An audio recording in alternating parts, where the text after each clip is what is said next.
Hello everyone, and welcome to the new features webinar for the CrossCountry Toolkit. We've got some really exciting things to show you today. I'm Jose Diacono. I'm responsible for sales and support at CrossCountry App. And I'm Helen. I'm the designer of CrossCountry App, and we are two of the three founders of CrossCountry App. So a little bit about us. We're both event riders. And we founded the app around 10 years ago while I was a working pupil for an eventer at the time. We hashed it out on the kitchen table and yeah, we've gone from there. And my horse is a very trusty thoroughbred who I ride at 80 centimeters. This is us at the Sydney International competition a few weeks ago. We didn't jump the Opera House. I've jumped it. And this is my mare Lola, and we event at Freestar. So today's agenda, we're going to talk about track colors. So you can now set the track color to match whatever color scheme you have for your numbering. You can overlay tracks in the editor. You can print multiple courses on the same map, and you can request an FEI fence description report. And you can do all these things in the CrossCountry Toolkit. Now, if you're not familiar with the CrossCountry Toolkit, but maybe you've used CrossCountry mobile app, well, when you upload a course with CrossCountry app, it uploads to the cloud and it lives in the CrossCountry Toolkit. So if you go to toolkit.crosscountryapp.com, you can just access it in your browser. And there you can have a whole lot of extra editing features. You can print maps, you can collaborate and invite multiple people to work on the same course at the same time. And you can also draw a track from scratch straight onto a satellite map background in the toolkit. I'll be showing you that later in the demonstration. So setting track color, that makes life a lot more interesting, really. You can now set the color to match any scheme, and that's really useful for riders because it means as soon as they open that course in the CrossCountry app, they know exactly what course they're in. They can make sure they're looking at the right fences with the right numbers. And it's particularly useful for riders who are new to the sport because then they know which colors they're meant to be jumping. Yeah. And then once you've set your track colors, you can overlay your courses. So you can get a real feel for how they intersect. You can identify there might be some clashes. You can zoom in and see a great amount of detail. And then you can print your courses. So you can have those different colors on your print maps. And save on printing. And save on printing. You can do some really interesting maps. We've got one here. This is Bigton Classic 3-day event from a few weeks ago. So they have roads and tracks, which is the phase A was the white. Then they went into the steeplechase, which was blue, more roads and tracks in red, and then back to the B100 phase D. So that really showed how the courses fitted together, and you can see what the distances are. And then finally, another type of map that you might like to do for your program, which shows the two different fence lists. So on to the benefits. If you have two course designers who are working at the same venue, they can see how those courses intersect. They can identify any clashes before a fence is even put in position, identify crossing points, for example. Another benefit is if you're drawing a track from scratch in the toolkit, then you can overlay a previous year's course and use that as a reference for when you're drawing a new track. And particularly if you recorded the previous year's course with the mobile GPS of CrossCountry App, you know what your drawing will be very accurate.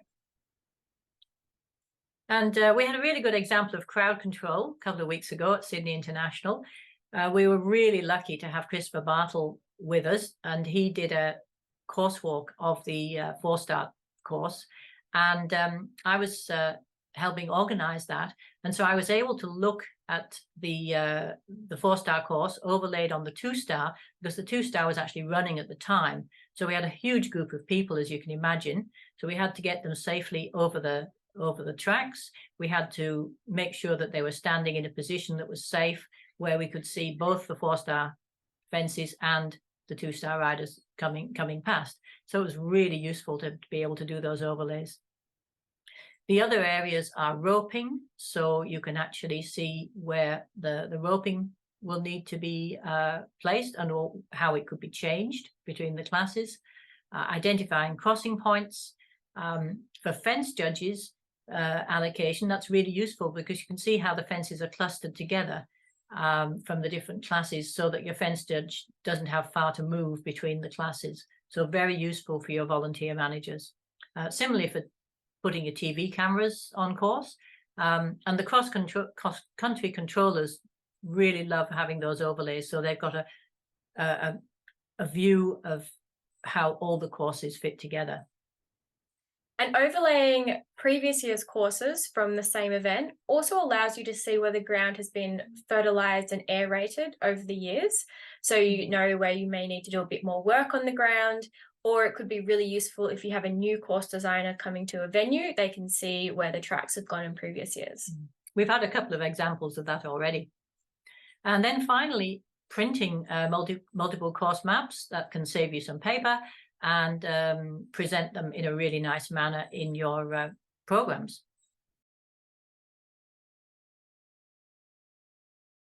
We're now in the toolkit in an event folder called Sydney 3DE Demonstration. These are copies of some Sydney International courses from a couple of weeks ago. The first thing that you need to know is that you must have all your courses in the same event folder if you're going to overlay them.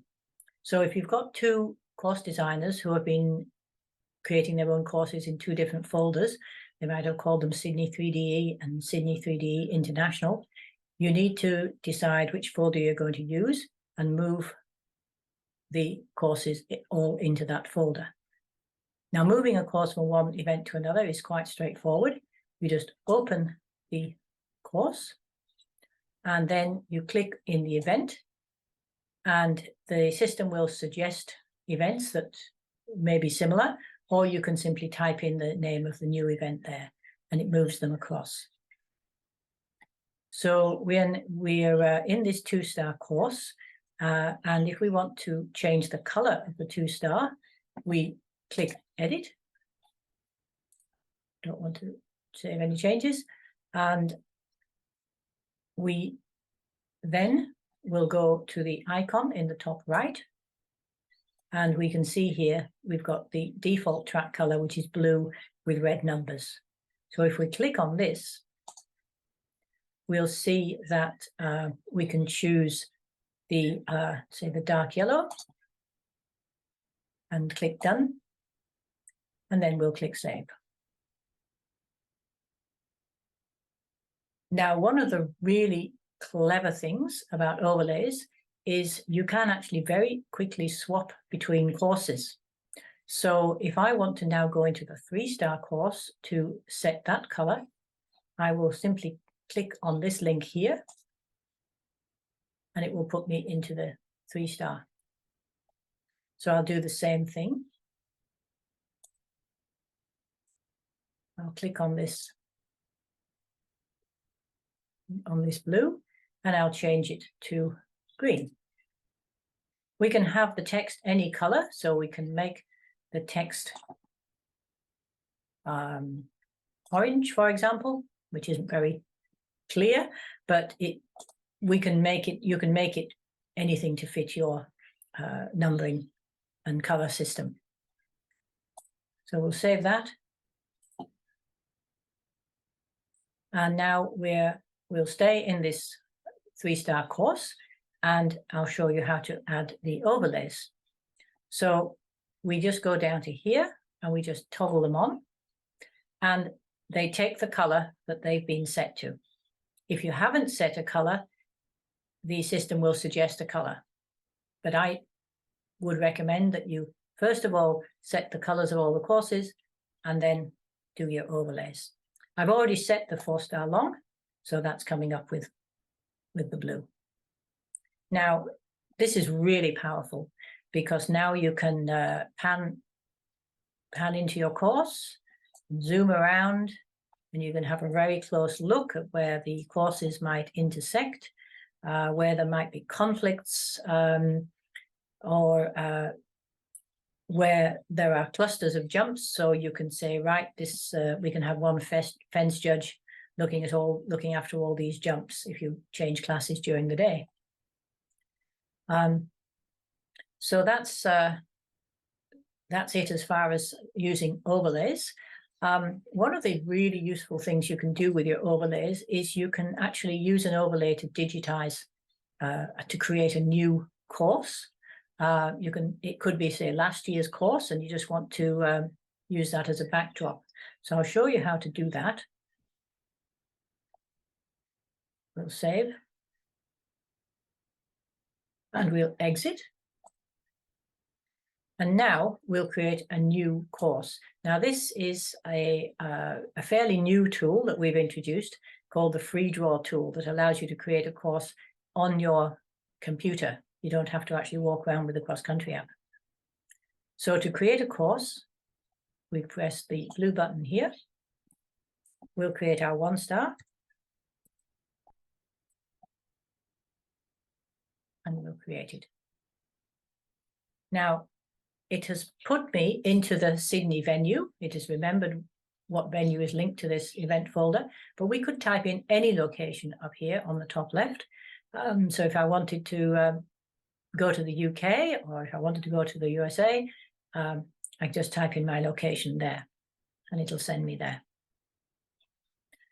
So now I'll turn on the 2-star as a reference course. And I'll zoom in a little bit. And now I'll start to create my new track. So you can see over here on the right, we've just got one icon, which is black. That means it's available. That's the draw tool. So we click that, and I'll start by course digitizing. So I could digitize on top, or I can just digitize a little bit on the side here. The closer your points are, the smoother the track will be. So here we are. If I want to just stop and have a think, that's fine. I can just keep going in a few minutes, say, right, we might go along there. So I'll accept that. Now I can add my jumps with this little pin here. Jump 1, 2, another 3rd jump here, 4th here. I will accept. And I can now renumber those fences so that they all take sequential numbers. And that's how I can continue. So it's a really useful capability, I think. So we can just save that.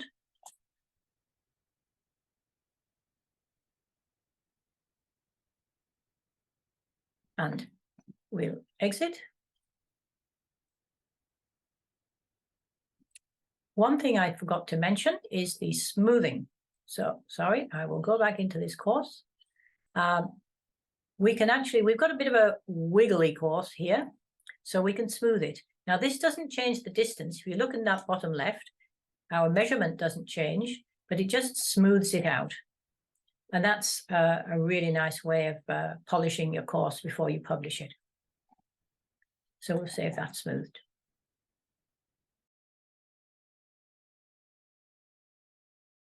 Now we'll take a look at printing. The procedure is very similar, but there are a couple of extra things to think about. And I've got some tips for you to make your courses look extra polished.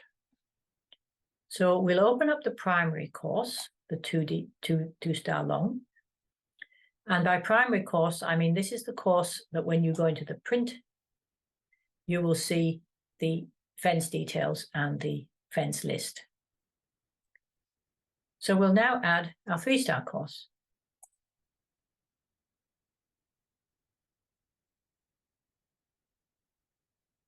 And you'll see that the 3-star is going a little bit up to the top of the screen. So we can move that. We can zoom out a little bit and place that in position. and save those changes. Now, one of the things that has changed is that you don't actually have to save the changes of the print template every time you print. And what this means is that a view collaborator can now print. And it also means that if your secretary has set up the maps and you want to just quickly go in and do a different sort of print, you can do that without interfering with those original maps. So we've got our two courses here. Before we go any further, I will also have a look at some of the things that you can do down here. You can have a larger scale map. Say you wanted to have all your courses overlaid. You can change it to portrait if you like. You can change the background to make it into black and white instead of color. And the other thing you can do is you can actually turn off the fence list. So that might be something that you would like to do. Now, sometimes the numbers overlap or the track overlaps, and there are a couple of things you can do in that case. First of all, you can smooth the tracks a little bit, and then that often takes them a bit further apart. You can also reduce the size of the numbers. And that's probably something that you'll want to do anyway if you've got overlays, because otherwise it gets very busy. However, we've got a couple of numbers which are still sitting on top of each other. So what I would do here is go back into the course and simply move that fence a little bit along. So we can do that, drag it along the track. And we'll save that. We're working on the primary track, on the 2-star track, so we can click on any of those jumps, but we can't click on these on this overlay. We'd have to go into that track if we wanted to edit that. So we'll go back into the course. Now, the other type of map you might want to do is one with 2 fence lists. So to do that, we would turn on our fence list again here.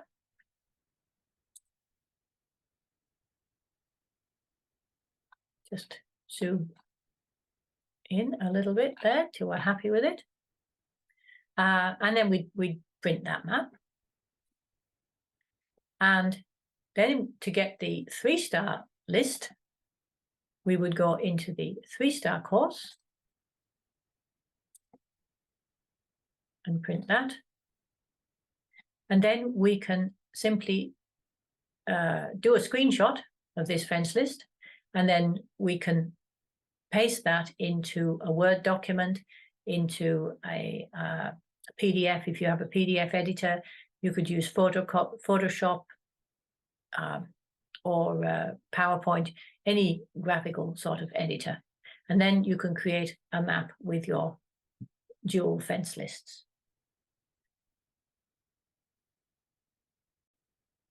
So now we've exited the Toolkit editor, and we'll have a look at the Learn Hub. It's on the top black bar here.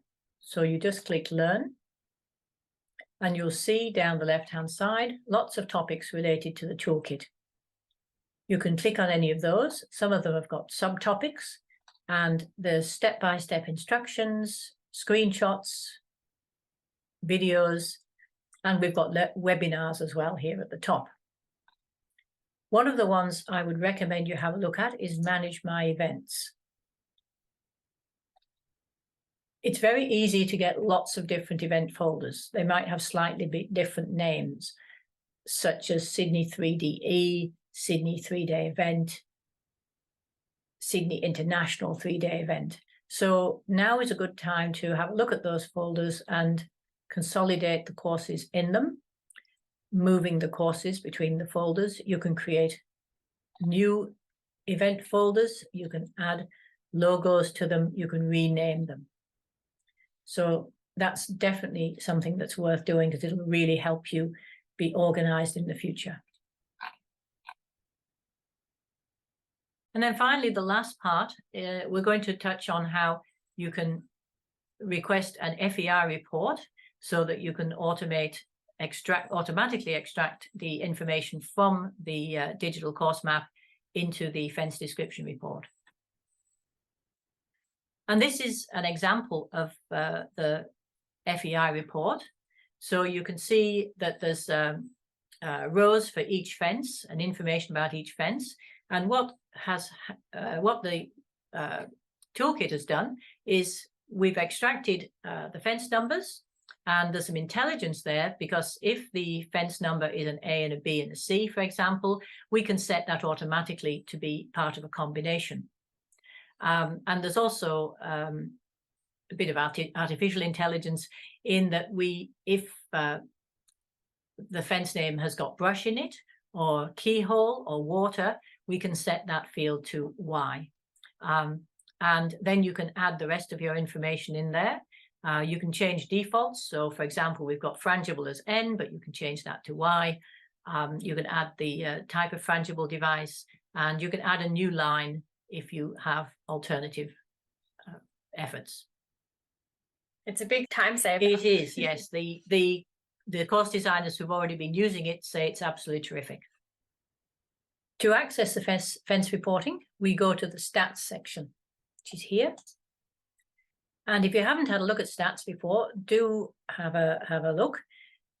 They're really useful. They give you the time and distance from the start and to the finish of each fence, and also the time and distance between those fences.